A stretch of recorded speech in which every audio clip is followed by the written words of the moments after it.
Hey everybody, it's Josh, and today I want to discuss fuel. And I don't know if any of you guys have seen the news, but apparently there was a cyber attack on the East Coast fuel line, and it's led to a shortage, and the gas stations, are empty in a lot of places. These tanker trucks coming around to fill people up, and I mean, they're just out of gas. They're just out of gas. Now they're saying it's because of Russia. That's a pretty convenient enemy, isn't it? Russia. I would dare to say that it was not Russia. I mean, it doesn't make any sense to me. What makes more sense is that it was our country that did it. And that might sound crazy. That might sound like a conspiracy theory. But I'm not sure if maybe you don't share the same views I do. Maybe you don't think the same way I think. But I think that it was intentional. I think it was intentional. Problem, reaction, solution. That's how the government works. That's how they find ways to basically screw you over. Problem, reaction, solution. And if you can create the problem that you want to create, and you can control what the solution's going to be, guess who's winning? It's not us. It's not us. You know what happens when there's fuel shortages? Prices go up. Prices go up. Food. I like to talk a lot about food security here. Do you know what happens when the trucking companies have to pay, what are we at? Almost 3 times the price of gas from what it was a year or two ago? What do you think happens to your food? We clearly know what happens to lumber when you can't get lumber somewhere. Prices go through the freaking roof. So if they can control the problem, right? They have the news that dictates the reaction, and then they implement the solution that they want to implement. Problem, reaction, solution. And none of it is to benefit us in any way. It's just not. It's just not.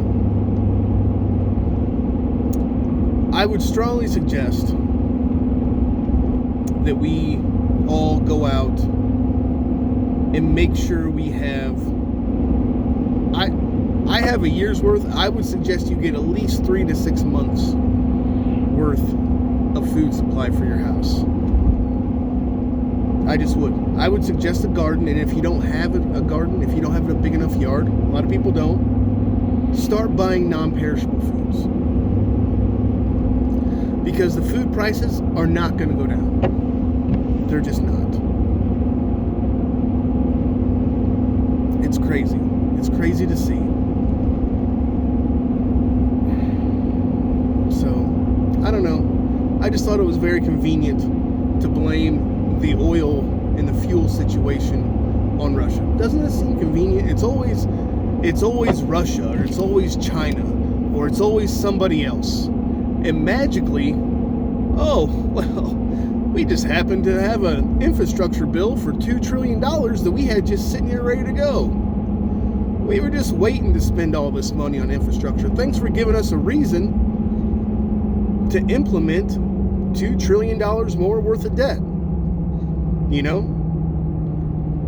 We've got a bunch of companies that are in our pockets that lobby for us, that donate to our political careers and our campaigns, that we would love to hand this $2 trillion to. So thank you, Russia, how convenient, for creating a fuel shortage and showing the weakness in our infrastructure that he was just talking about the last few weeks, and how we need an infrastructure bill and how we need to spend all these trillions of dollars on infrastructure, and then just coincidentally, oh hey, look, Now we have to look at our infrastructure. Oh, we're so vulnerable.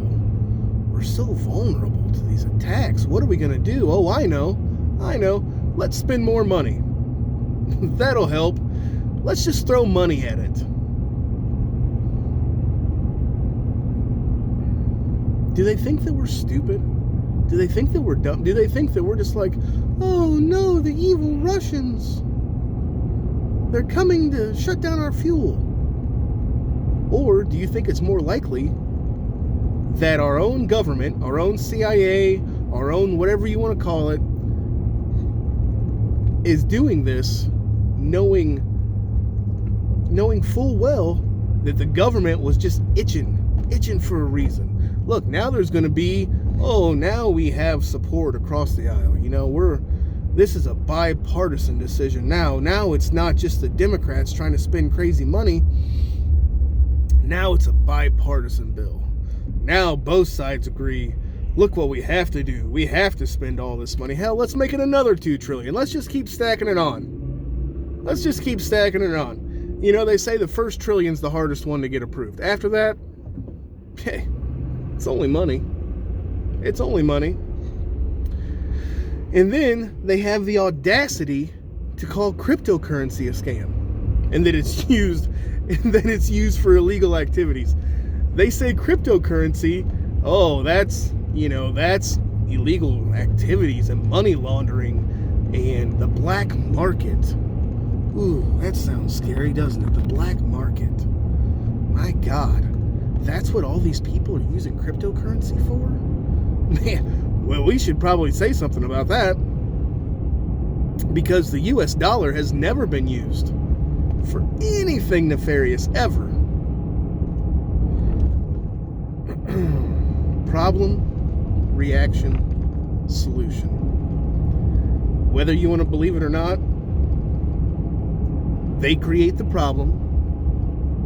And if they don't create the problem, they exacerbate it. They make it bigger, okay? They make the problem more of a problem than it really is. So they can step in and say, oh no, we have the solution. Just trust us. We're on it. We're the government and we're here to help. Most dangerous words you'll ever hear in your life. So that's it for today. I just wanted you guys to stop and think. When you see something on the news, and I don't even know who watches the news anymore, why you even would, it's, I won't talk about that because it's irritating. But when you see something, okay, and there's a crisis, start thinking problem, reaction, solution. And if they have a solution already, or they've already talked about it, and then the problem occurs, guess who probably caused the problem? Anyways, with that, I'll talk to you next time. Give me a like. I appreciate a share. Give me a comment. Maybe I'm wrong. Maybe I'm dead wrong. Maybe I'm just a crazy conspiracy theorist who, is dead wrong, and the government and the media never lies to you. Maybe I just have trust issues. I don't know. But if you agree with me, maybe leave me a little comment, or if you think I'm wrong, tell me I'm wrong. So, we'll talk to you next time. Bye.